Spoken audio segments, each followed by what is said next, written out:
Hello friends, welcome. आज आपण इथे महाट्रान्सकॉम, महाडिस्कॉम, केडीएमसी, महावितरणसाठी ॲडव्हान्स अकाउंटिंगचा 4th युनिट कव्हर करत आहे, जो आहे अकाउंटिंग स्टँडर्ड 1, जो आहे डिस्क्लोजर ऑफ अकाउंटिंग पॉलिसी. ठीक आहे. AS1 जो आहे तो कशासाठी आहे? Disclosure of accounting. याचे आपण इथे MCQ सॉल्व करणार आहे कंप्लीट 25. ठीक आहे. हे MCQs आपण LDC, UDC, deputy manager, accountant आणि ऑडिटर ज्या करंट वॅकन्सीज आहेत त्यासाठी आपण इथे सॉल्व करत आहे. ठीक आहे. ज्यांनी आतापर्यंत चॅनलला सबस्क्राईब नाही केलेलं आहे ते चॅनलला सबस्क्राईब करून घ्या आणि व्हिडिओला एक लाईक. तर चला स्टार्ट करूया आपण advance accounting unit 4 accounting standard means disclosure of accounting पॉलिसीजचे क्वेश्चन्स. तर बघा, फर्स्ट क्वेश्चन काय आहे? Which of the following is correctly match under AS1. खालीलपैकी काय AS1 अंतर्गत योग्य जुळले आहे? तर बघा, ऑप्शन आहे first prudence, fundamentalization. Second going concern, consideration is selection. Third, materiality, consideration in selection. And fourth, accrual, qualitative characteristics. The correct answer आहे इथे third. Materiality means consideration in selection. भौतिकता means निवडीतील विचार. Is a correctly match as per AS1. Next, second, the key difference between an accounting policy and accounting estimate is that लेखा धोरण आणि लेखा अंदाज यामधील मुख्य फरक म्हणजे कोणता? तर बघा, ऑप्शन आहे first policies related to method and estimate related to judgement. Second, policies are fixed by law. Second, policies can't change, estimate change yearly. आणि fourth, policies are external, estimate are internal. तर correct answer आहे इथे first, policies related to methods and estimates related to judgement. धोरणे पद्धतीशी संबंधित असतात आणि अंदाज निर्णयाशी संबंधित असतात. Next, third, which of the following violate the principle of substance over form. ठीक आहे. खालीलपैकी काय सार महत्वाच्या रूपापेक्षा या तत्वाचे उल्लंघन करते? बघा, ऑप्शन आहे first recognising sale on legal title transfer despite retaining risk. Second, lease classified based on transfer of risk and reward. Third, factoring receivable without recourse shows as derecognition. And fourth, sale and lease back shown as financing. The correct answer is first, recognizing sale on legal title transfer despite retaining risk means जोखीम ठेवणे, कायदेशीर हक्कावर विक्री मान्य करणे, तो असतो सबस्टन्सवर violate करण्याचा principle. Next, second, if company continue operation but significantly restructure its business, the going concern assumptions. बघा, कंपनी व्यवसाय चालू ठेवते पण मोठे पुनर्रचना करते तेव्हा चालू व्यवसाय गृहीतक काय? तर बघा, ऑप्शन आहे become invalid. Second, must be disclose as violated. Third, still hold unless liquidation is probable. And fourth, must be reclassified under accrual. तर करेक्ट आन्सर आहे third, still hold unless liquidation is probable means दिवाळखोरी होणार असेल तरच अमान्य. Next, fifth, which of the following is not a reason for changing an accounting policy under AS1. AS1 नुसार लेखा धोरण बदलण्याचे कारण काय नाही? ठीक आहे. तर बघा, ऑप्शन आहे लॉ मॅन्डेटेड आहे. इट इम्प्रूव्ह प्रेझेंटेशन, हे पण आहे. थर्ड, मॅनेजमेंट प्रेफरन्स, हे नाही आहे. आणि अकाउंटिंग स्टँडर्ड रिक्वायर्स इट, हे पण आहे. तर करेक्ट आन्सर इज इथे third, management preference is not a reason for changing accounting policy, म्हणजे व्यवस्थापनाची इच्छा जी आहे ती. Next, six, a change from WDV to SLM is. ठीक आहे. WDV वरून SLM ला जाणे हे आहे. तर बघा, ऑप्शन आहे first, change in estimate. Second, change in accounting policy. Third, change in fundamental exception. And fourth, change in disclosure principle. तर करेक्ट आन्सर आहे second, change in accounting policy. ठीक आहे. Next, seventh, as per AS1, the basis of selection of accounting policy includes all except. AS1 नुसार लेखा धोरण निवडीचे आधार खालीलपैकी सर्व आहेत, फक्त काय नाही? तर बघा, ऑप्शन आहे prudence, neutrality, substance over form and materiality. तर बघा, प्रुडियन्स पण असते, सबस्टन्स ओव्हर फॉर्म पण आहे आणि मटेरियलिटी पण आहे, पण नॅचरलिटी तटस्थता नाही. ठीक आहे. Next, 8, when an enterprise applies different policy for similar transaction without justification, it violates. एखादी संस्था सारख्या व्यवहारासाठी भिन्न धोरणे कारण न देता लागू करते तेव्हा कोणते तत्व मोडते? तर बघा ऑप्शन आहे materiality, second substance over form, third comparability and fourth prudence. तर करेक्ट आन्सर आहे थर्ड कंपॅरेटिबिलिटी, मीन्स तुलना करणार योग्य. ठीक आहे. Next 9. If an entity failed to disclose a departure from fundamental assumptions, what the implications? बघा, एखाद्या घटकाने मूलभूत गृहीतकापासून झालेला फरक नोंदविला नाही तर परिणाम काय होतो? तर बघा ऑप्शन आहे first audit qualification is mandatory, second it is presume the assumption was false, third financial statement become invalid, and fourth going concern cease to apply. The correct answer आहे इथे second, it is presume the assumption was followed. गृहीतक पाळले गेले असेल तर असे गृहीत धरले जाते. Next 10th, an entity value closing stock using FIFO but switch to weighted average without disclosure, which is affected.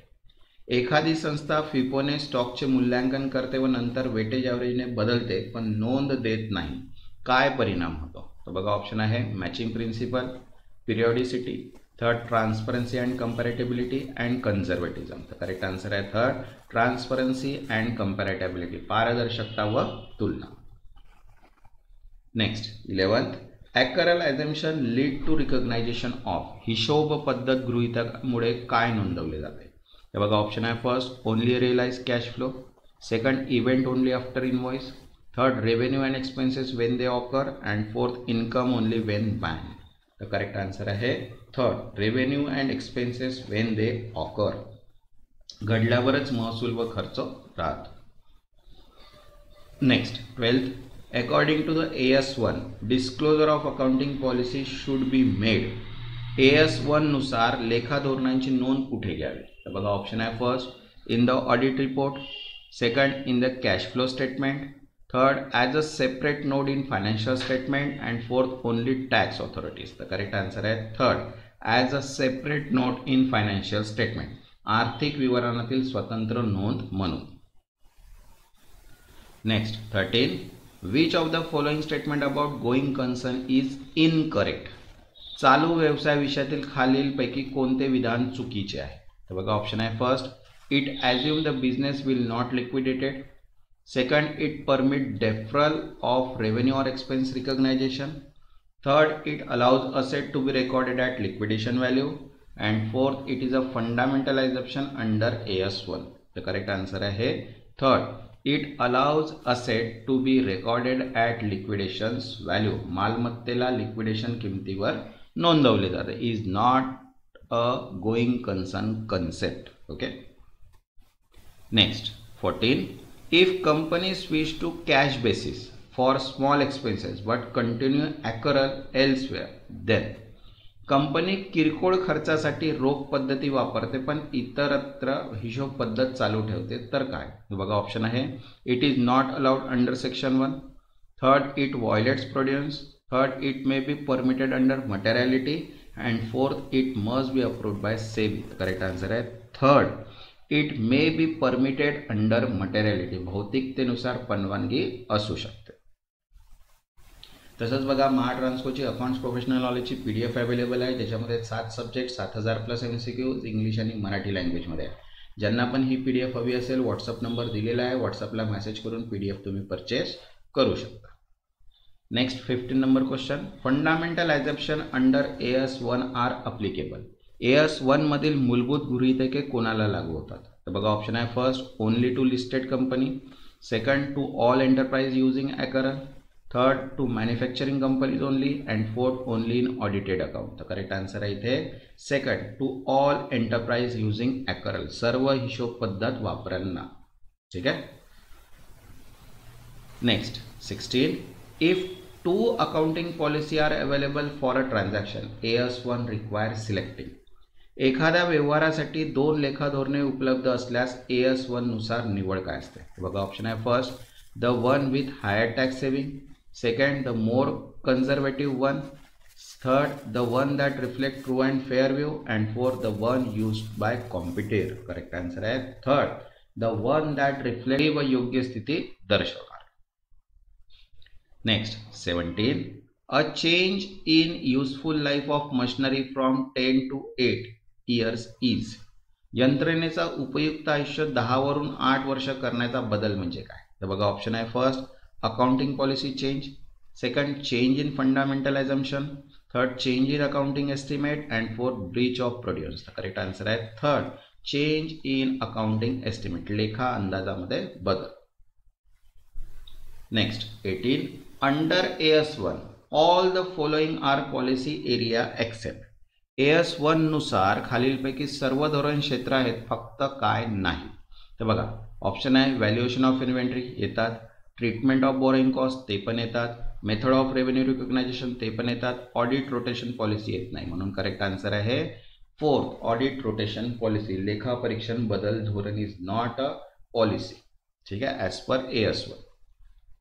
Next 19. The principle of prudence under AS1 requires that. AS1 मधील सावधगिरी तत्वानुसार काय? तर बघा ऑप्शन आहे first expected profit are recorded, second unrealise gain are recognise, third probable loss are accounted for and fourth all cost are capitalise. तर correct answer आहे third probable loss are accounted for. संभाव्य तोटा नोंदवला जातो. Next 20. A company amortize goodwill over 10 years, changing it to 5 years due to market uncertainty is. Company 10 वर्षात goodwill कमी करते, बाजारातील अनिश्चिततेमुळे 5 वर्ष करणे म्हणजे काय? तर बघा ऑप्शन आहे first a change in assumption, second a change in accounting policy, third a change in estimate and fourth not permissible. तर करेक्ट आन्सर आहे थर्ड चेंज इन एस्टिमेट, अंदाज बदलतो. ठीक आहे. Next 21. A company use different policy for different type of inventories. Under AS1 this is allowed. Company विविध प्रकारच्या साठ्यांसाठी वेगळी धोरणे वापरते. AS1 नुसार हे काय आहे? तर बघा ऑप्शन आहे never, second if it permitted by auditor, third only if justified by nature of item and fourth only for tax purpose. तर करेक्ट आन्सर आहे third only if justified by nature of items, वस्तूंच्या स्वरूपामुळे योग्य ठरल्यास. Next 22. Disclosure of accounting policy should be made. लेखा धोरणांची नोंद द्या. तर बघा ऑप्शन आहे first once in the life of the company, second only when change occur, third every reporting period and fourth only in audit note. तर correct answer आहे third every reporting period, प्रत्येक अहवाल काळ. Next 23. Which assumption allows deferral of revenue and expense recognition across periods? कुठले गृहीतक महसूल व खर्च पुढील काळात ओळखण्यास अनुमती देते? तर बघा ऑप्शन आहे first prudence, matching, going concern, consistency. तर करेक्ट आन्सर आहे थर्ड गोइंग कन्सर्न, चालू व्यवसाय. Next 24. If a company recognise anticipated profit from an incomplete sale it violates. Company अपूर्ण विक्रीतून अपेक्षित नफा ओळखते तर उल्लंघन होते. तर बघा ऑप्शन आहे first accrual, second prudence, third going concern and fourth materiality. तर करेक्ट आन्सर आहे सेकंड प्रोड्युस मीन्स सावधगिरी. Next 25. The disclosure of accounting policy is meant primary to. लेखा धोरणांची नोंद देण्याचा मुख्य उद्देश काय? तर बघा ऑप्शन आहे first assist income tax department, second enable investor comparison and understanding, third reduce audit workload and fourth boost reported profit. तर करेक्ट आन्सर आहे second enable investor comparison and understanding, गुंतवणूकदारांना तुलना व समज दे. तसंच बघा PDF अवेलेबल आहे अकाउंट्स ऑल इन वन, त्याच्यानंतर मॉक टेस्ट PDF, टॅलीचं computerise accounting, revision MCQ PDFs आणि फॉर्म्युला अँड प्रॉब्लेम डेस्क. ज्यांना पण या PDF हव्या असतील व्हॉट्सअप नंबर दिलेला आहे, व्हॉट्सअपला मेसेज करून PDF तुम्ही परचेस करू शकता. ज्यांनी आतापर्यंत चॅनलला सबस्क्राईब नाही केलं ते चॅनलला सबस्क्राईब करून घ्या आणि व्हिडिओला एक लाईक. तेव्हापर्यंत धन्यवाद.